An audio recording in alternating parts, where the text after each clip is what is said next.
and then last week Mitchell started the game. So you've had three different quarterbacks starting.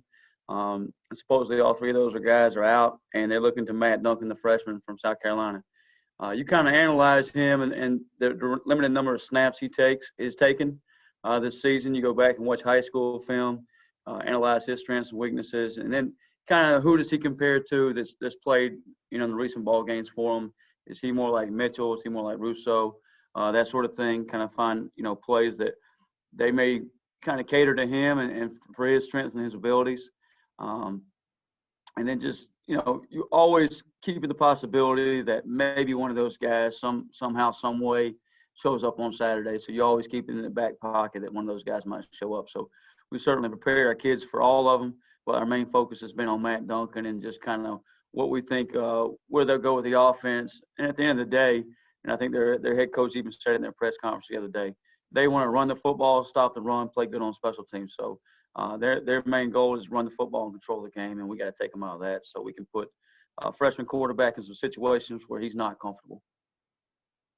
Coach, it seems like from the second half of the Tulsa game on, maybe y'all have had a little trouble stopping the run. Have you seen something schematically there? Is it more just personnel or alignment, that sort of stuff?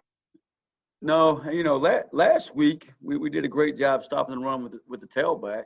I think he had 13 carries for 54 yards. The other tailback has about 50 yards. The quarterback gets out on a few scrambles on us, and we've actually got him accounted for, just do a poor job of tackling him. And that was something you've seen him in every ball game. Kind of, he makes people look silly, and Ritter's a good quarterback and a good football team.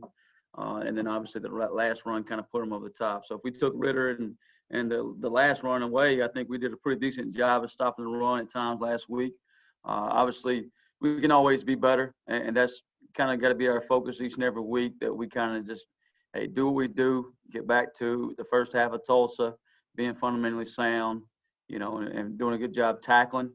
I think some of the Tulsa game in the second half, if you go back to that game, was bigger backs in the second half, just kind of wore us down a little bit. And we got to do a better job of tackling, getting those guys on the ground and putting them in second and long, third and long situations.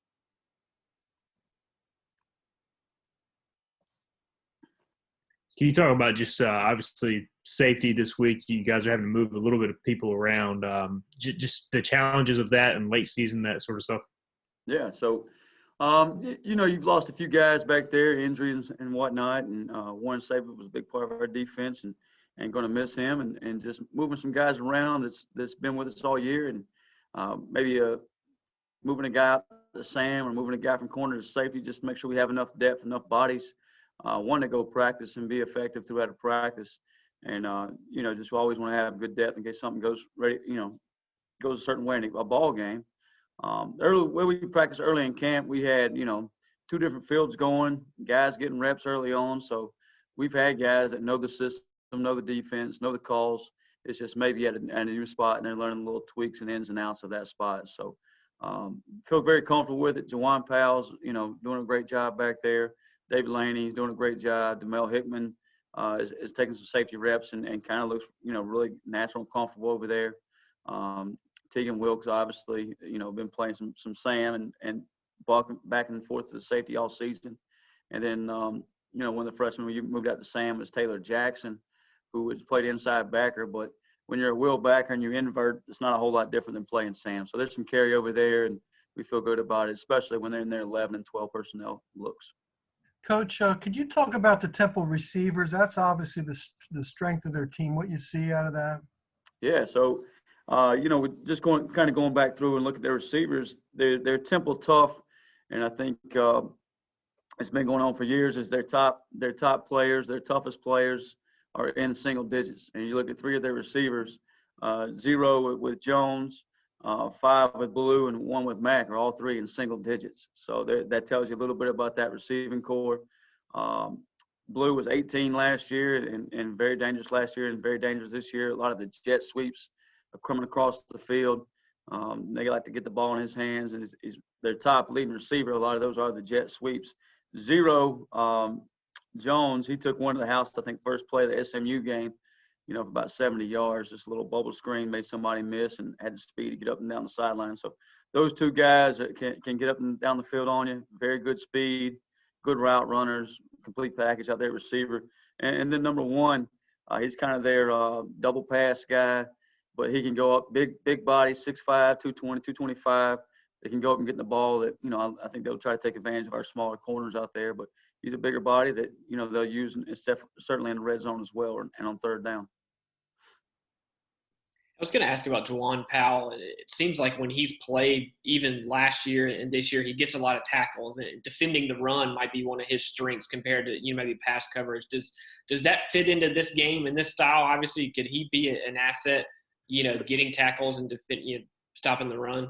Yeah, Juwan's a good tackler. I mean, you look at him, he looks, maybe not like the biggest, thickest safety you've seen, but he does a nice job coming downhill and getting guys on the ground, tackling ball carriers. And any time that he's, we don't have to remove to the field, you can see him in the box and coming downhill and fitting the run more and those type of things. And we got some, things designed for him, for the safety to drop down in the box or safety pressure every now and then, where you can see him, fitting up the run as well. So he's done a nice job with that. Coach, obviously you'll have a couple games left and still a lot to play for. But when you look back at this season and kind of everything you've been able to learn with so many young players, how valuable do you think this season of experience and getting the chance to play will be for your defense? Like you said, we kind of – you don't want to kind of look at the season as a whole. You kind of just want to focus on Temple getting a win this week and then obviously the one after that.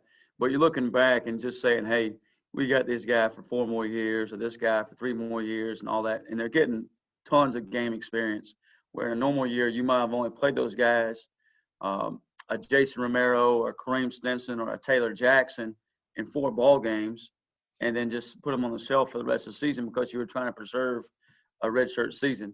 Now it doesn't matter if they play 5 snaps a game or 50 snaps a game. It's not counting against their eligibility. So that's kind of nice. And looking at it, and I think I said maybe this last week, they're going to have these experiences to fall back on, good or bad experiences, to fall back on for seasons to come. You can always refer back to, hey, Xavier Smith, remember at, Tulsa when we had this happen or this happen, and how you fit that up, and, the positive experience, or, so you can make corrections off of past experiences with some carryover there. So look forward to that. That's more of an off-season thing. But right now, you really focus on Temple and moving forward with them.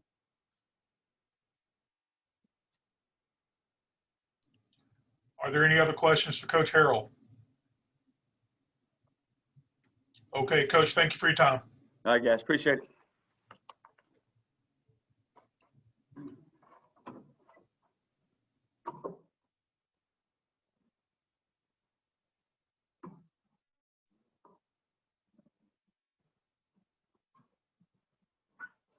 All right. Good morning, guys.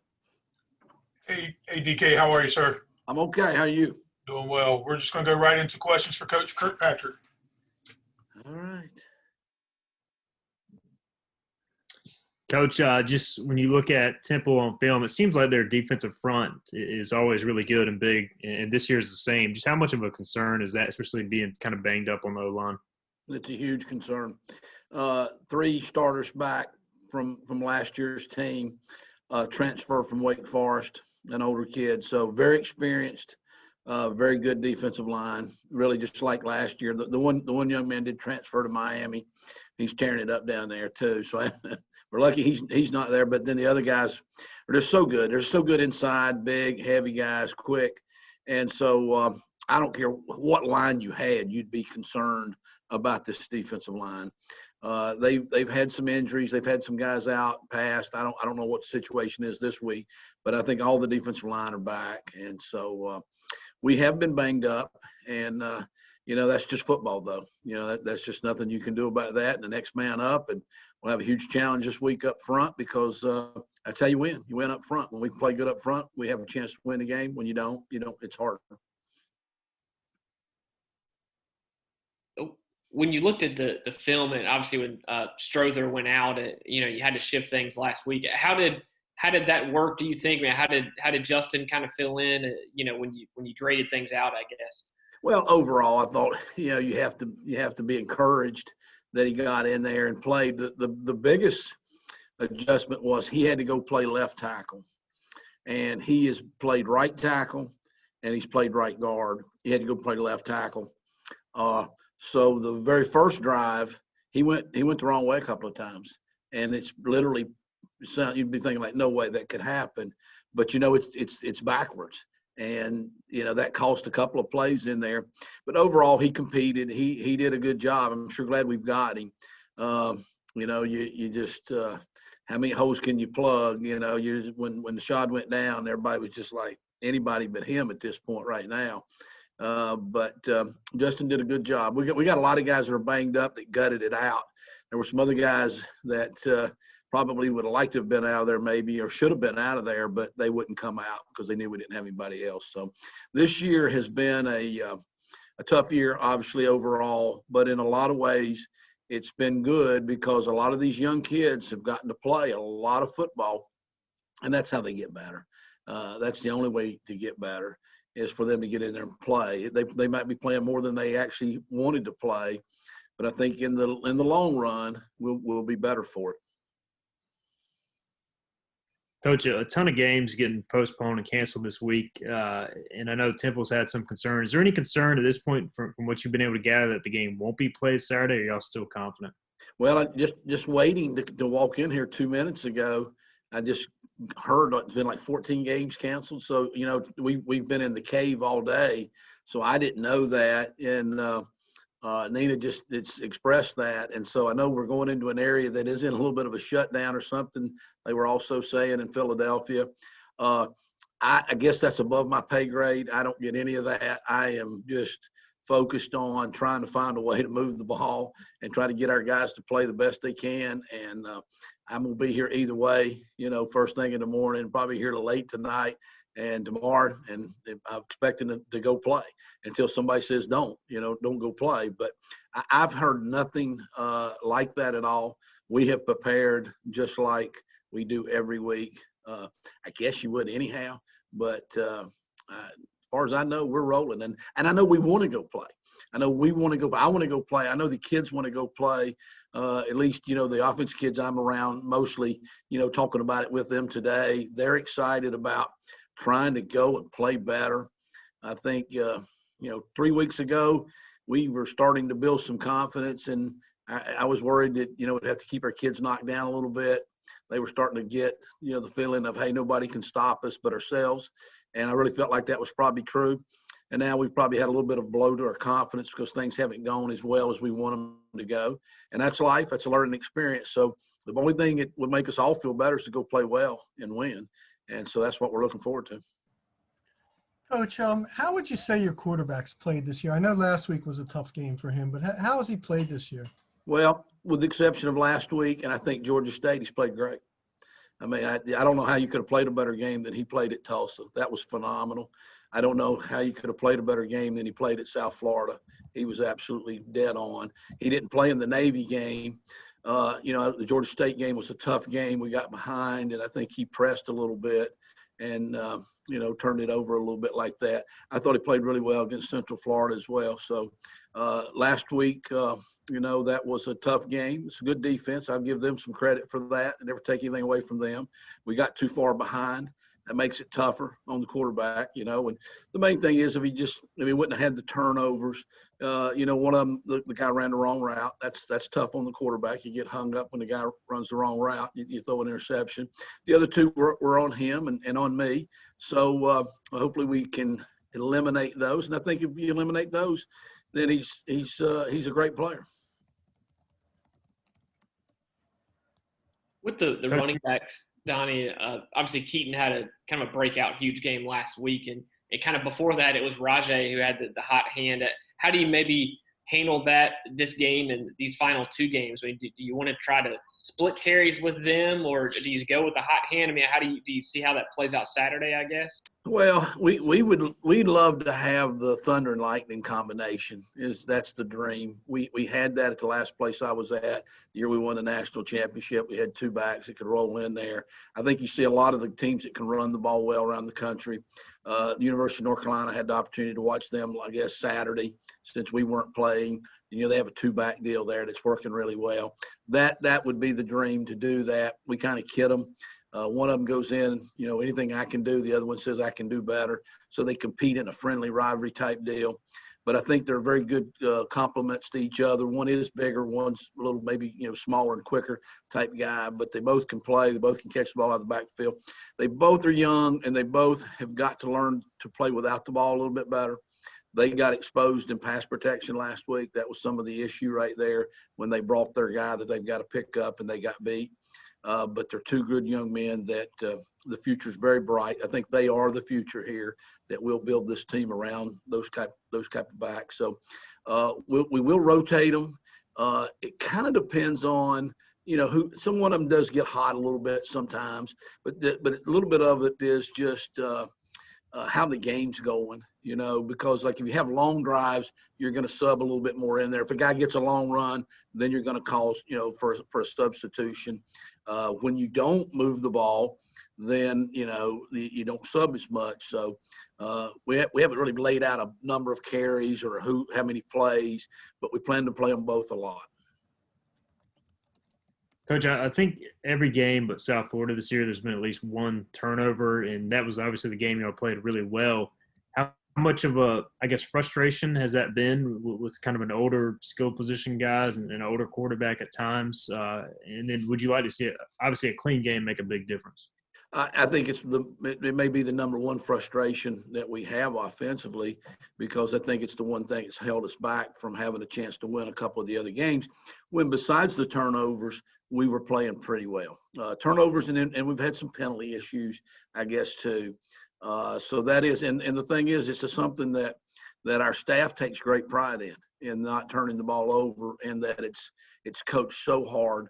The way we practice is designed to put them in that situation to where we hit a lot in practice. We strip the ball in practice. We thud the guys, in every drill we do. So we coach it. Everybody coaches it, not just the guy that's the running back coach or the quarterback coach. But everybody's told to coach if a guy's got the ball out loose or he's, being loose with the ball. So we coach it all the time. We do drills. We've done more drills this year than we've ever done. Sometimes the thing just happens. Now, there have been some of those fumbles when a guy defensively put his helmet right on the ball just perfectly or just timed it up. It was just a great hit, and that does happen. When our defense knocks one away, we take credit for that fumble. We don't always just say, well, they gave that away, and everybody does that. But there's been a couple of them when the ball was loose, and that's been the situation. And then the interceptions have been a little bit of an issue too, like I say. But the interceptions happen. Like I think we had 3 in the game the other night, and we had 3 in the Georgia State game. Well, both of those games are games when you got way behind. So now the defense has a huge advantage in that, and that's when turnovers like that happen, because you're too far behind. You're predictable. They know you're going to throw it. They can sit on it, stuff like that. I don't think we've had a lot of interceptions really in the other games. They haven't been multiple like that. You're going to have one every now and then. If you throw it 50 times, you're going to have a interception in there. But it's something we're working on. It's something we got to eliminate though, and we're run that time this year. I would like to see us play clean for 2 straight games. That would be a huge improvement. Coach, how's Pro played this year? I think Pro's done a nice job. He had a super big game, obviously, against Tulane. So all the games haven't been big like that. And he has fought through a lot of injury with a shoulder that's been banged up. So I'm really proud that he has gutted that out and been a tough guy. He's a very steady guy. We have a lot of different guys that are capable of having big games. He's had a big game. Snead's had a couple of big games. CJ's had big games in the past as well. And then we have running backs that have had big games too. So the issue we get into a little bit sometimes if we're not careful is there's not enough balls to go around. Everybody can't have 12 catches in one game and another guy have 200 yards rushing, another guy have 100 yards rushing. So it's not all about statistics necessarily that how they play. But he's done a nice job blocking. He does a nice job when he doesn't have the ball. He's caught the ball pretty consistently. He had a drop the other night. Nobody's perfect like that on a takeoff route that he had and let it come out. But Blake's done a nice job.